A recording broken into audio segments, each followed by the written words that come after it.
చెప్తా ఉన్నారు. బట్ మనం లోకల్లోనే ఇక్కడే ఉన్నాం కాబట్టి మనకున్న ట్రెండ్స్ ప్రకారం 5 బీజేపీ లీడ్లో ఉంది, 5 కాంగ్రెస్ లీడ్లో ఉంది. ఎంఐఎం ఒక స్థానంలో లీడ్లో ఉన్నట్టు కనబడతా ఉన్నది.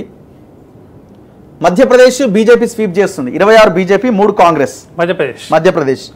And Maharashtra 11 BJP 7 Congress 5 Shiv Sena NCP 1.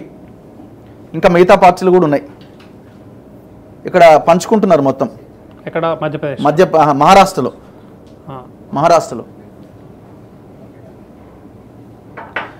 So Madhavilatha lead లో ఉందట పోస్టల్ బ్యాలెట్ లో. మనకు ఓవరాల్ గా తెలంగాణలో అర్థమవుతుంది గవర్నమెంట్ ఎంప్లాయీస్ కు బీజేపీ కొంత మొగ్గు చూపారు. పోస్టల్ బ్యాలెట్ లో మాధవీలత బీజేపీ అభ్యర్థి మాధవీలత హైదరాబాద్ అభ్యర్థి లీడ్ లో ఉన్నారట. బేసిక్ గా మీరు చూడండి, హైదరాబాద్ కౌంటింగ్ స్టార్ట్ కాగానే ఒక 2-3 ఈవీఎంస్ వరకు బీజేపీ లీడ్ లోనే ఉంటది. ఆ బెల్ట్ మైనారిటీ బెల్ట్ లోకి వెళ్ళగానే అది మైనారిటీ కాదు మెజారిటీ అక్కడ. అదే అక్కడ మెజారిటీ. సో ఎక్కడా కూడా బీఆర్ఎస్ పార్టీ 2వ స్థానంలో కూడా లేదట. మనం ఇది ముందు మాట్లాడుకున్నది. మనం ఏది ఎలక్షన్ అయిన రోజు సాయంత్రం మనం మాట్లాడుకున్నాం, అనాలిసిస్ లోనే మాట్లాడుకున్నాం మనం. సో ఈ ఈక్వేషన్ లో ఇప్పుడు ఎమ్మెల్సీ ఎలక్షన్ లో కూడా ఇప్పుడు పోస్టల్ బ్యాలెట్ వేసేది కూడా ఎంప్లాయీసే కదా. ఎంప్లాయీస్ మొత్తం వాళ్ళే ఇక